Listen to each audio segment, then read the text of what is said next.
Hello, I'm Paul with Be Pro, and in this video I'm going to show you how to authenticate email domains in Keap without needing to add extra users. So if you are currently using Keap or Keap Pro or Keap Max, this is actually something built directly into the system. So when you go down to the settings here and you scroll down to the domains, if you go to set up an email domain, you can see this domain is based on the user in the system. But if there's a different domain that you want to use, so for example, if I wanted to go ahead and send emails from my charity's heavy metal festival, I can just say here's the domain, and then when you select other, it's going to go ahead and give you a CNAME record to put into the DNS, which is again something you can only do if you actually own the domain. This is how you prove that you own it. So now, how do you do this in Keap Max Classic, formerly known as Infusionsoft? So because I'm a partner, what I'm going to go ahead and do is I'm going to go ahead and switch accounts, and I'm going to go back to my main account.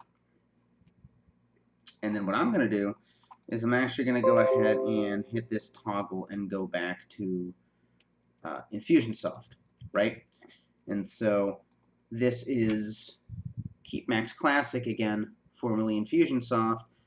If you go to the hamburger menu, let me zoom in a little bit up here. If we go to the CRM settings, actually it's the marketing settings, I lied to you.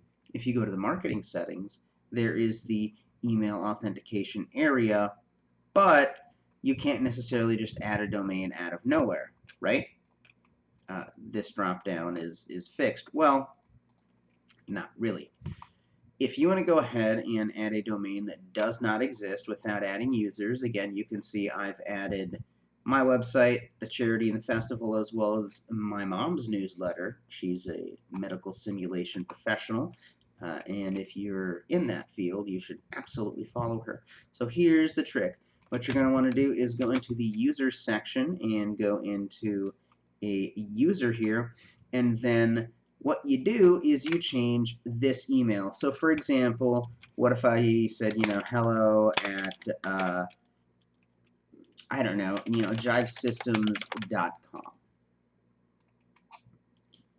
So now I have changed the email on this user, but I haven't changed my Keap ID.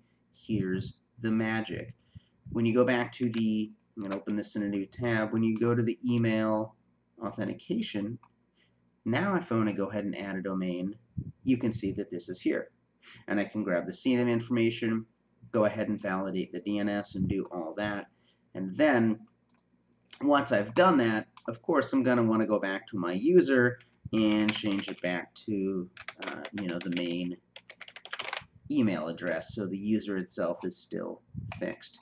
And that's how we do it. So if you have any questions, go ahead and let me know. And if you're going to do anything, you might as well be pro.